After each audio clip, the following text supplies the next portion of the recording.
Let's talk Israel-Palestine. Mark, just give me let's go full screen on Mark while I get set up.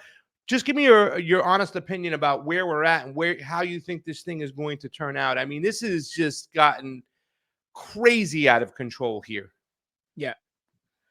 So quite obviously Netanyahu, and with a unity government, at least for the moment, behind him, he's in the driver's seat here. I mean, he's leading Joe Biden. I am a Zionist, Joe Biden, around like a show pony on a leash.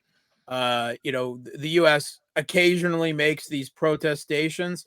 Oh, could you kill those people quieter? A little less demonstrably, and wringing their hands. This is just PR management, right? The US is fully supporting Israel. They have all the leverage in the world to stop them if they wanted to. They're obviously not. They're fully on board with this. They just have to make a show of concern. Netanyahu promised that they would destroy Hamas, right? They failed to do that militarily thus far. Okay. And part of that is it is impossible to separate Hamas and the people of Gaza. Even if people don't agree with Hamas with everything politically, Hamas is the only Palestinian force that is actively resisting the slow ethnic cleansing and settler colonization of their country, the occupation, the ongoing occupation and ethnic cleansing. So Hamas operates out of the population of Gaza like a reservoir, right? This is classic guerrilla counterinsurgency theory. The only way to destroy Hamas is to destroy the population of Gaza, which means either physically destroying it, and they've made pretty good inroads on that, but more pointedly, they intend to drive them out of Gaza, either across the Egyptian border or into the Sinai desert, where they can just die in the desert, right? Or die of starvation, which they're starting to do already. This is the only way for them to destroy Hamas, an accelerated ethnic cleansing of Gaza. And the U.S. is quite obviously fully complicit and quietly on board with all of this. And I haven't seen anything to give me. I mean, the Houthi, the onslaught movements, strikes in the Red Sea. They're the only ones who are, amazingly enough, probably the most moral people in the world right now. Yeah. They only want them to the Houthis' demands are let the aid go in and they'll stop. That's people don't understand that. That's their demands. Let the aid go in. But let's talk about, let me show you this real quickly, Mark, because this is what's going on. Jamie, if you can take them on down. We have aid going in now by air. There have been talk about aid going in by truck. So if the United States is doing this, and the only reason why I think they're doing this is Joe Biden's doing this as a political tactic to show that they're humane. You know what I'm saying? They keep on saying that it's PR management. It is PR management. It's narrative management, PR management. But here's another clip too as well. I want you to listen to this clip because I've asked this question for quite some time, especially about knowing about the USS Liberty. Who's calling the shots here? Who's zooming zoo? Right? Who? Right?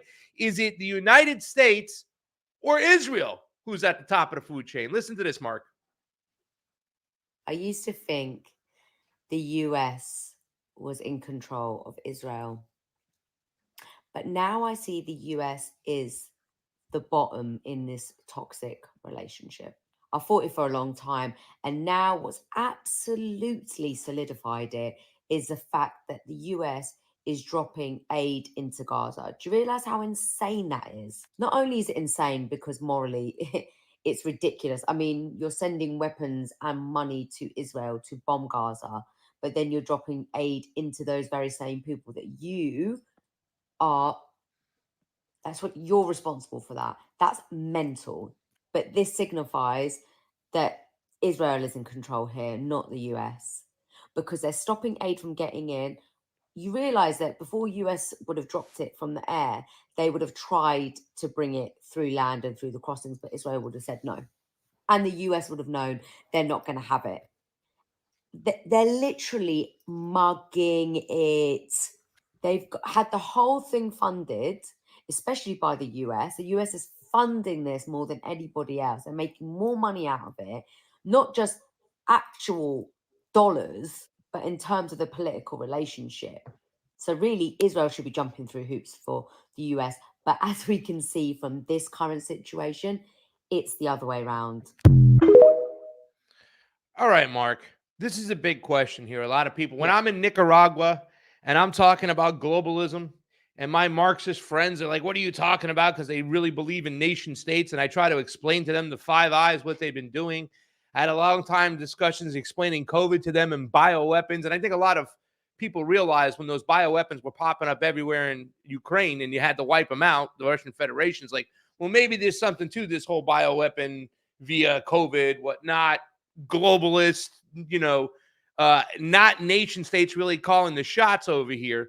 But when it comes to this situation, and we talked about the USS Liberty before, that's where, the Israeli forces tried to take down a U.S. naval ship to and they were jamming their communications to make it look like the Egyptians took it down, right? So that they can bring America in the war. Who's zooming who here?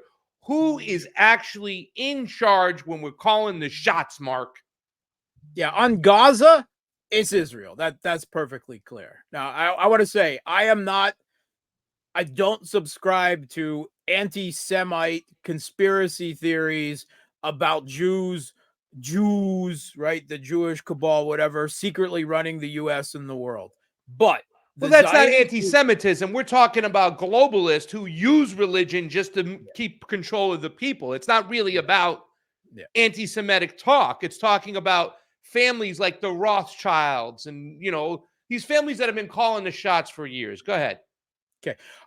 But when it comes to Gaza, it's quite obvious that Netanyahu is in charge and the U.S. is basically just accepting what he's done and occasionally wringing their hands while they continue to provide military support, intelligence, targeting.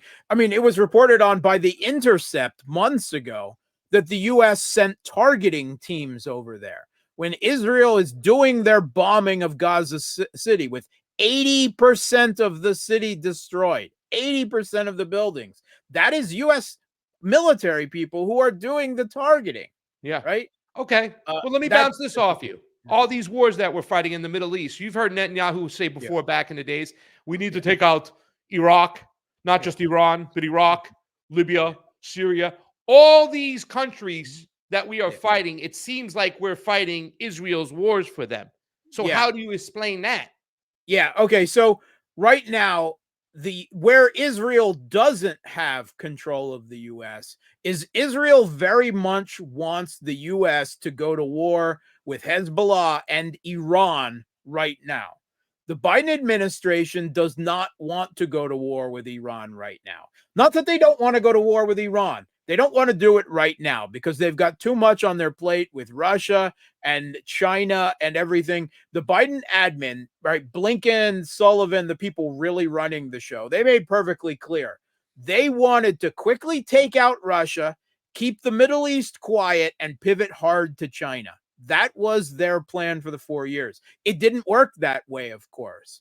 And they're still trying to tiptoe around. They could have used the strikes on U.S. bases by Iranian allied axis of resistance groups like Kataib Hezbollah in Iraq. They could have used that as an excuse to attack Iran, and the media, large segments of the people would have gone along with it. U.S. troops killed, right? Yeah. They didn't, right?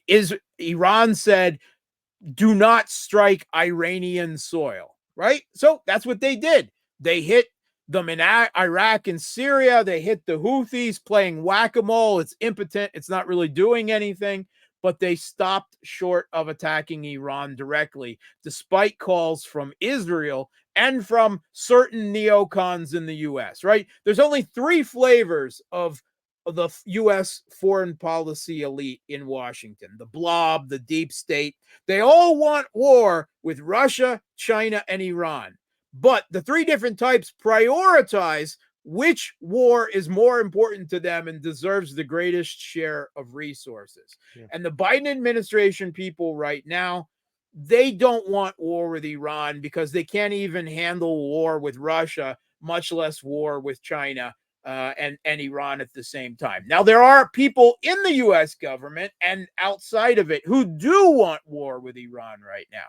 And Israel is doing everything they can to try to incite this. There have been a whole lot of Israeli terrorist attacks hitting the anniversary of the funeral, the assassination of Qasem Soleimani in Iran, assassinations of Iranian targets in Syria. This is destruction of a gas pipeline in Iran, right? This is all Israel trying to incite the Iranians to do something to provoke the Americans, right? This is all Israel's game.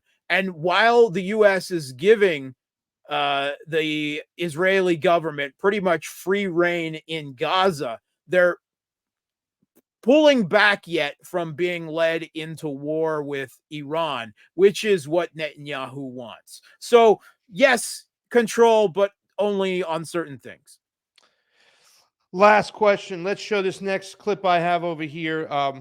Let me just bring up the picture over here. Israel, right? And the reason why I'm asking this is at what point, what is it going to take for the international community to get involved over here? Israel committed another massacre at the UNRWA school in Gaza.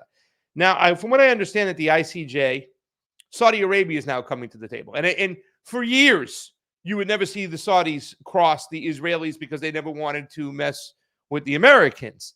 They're even making a case over there. We had Algeria bring a situation up.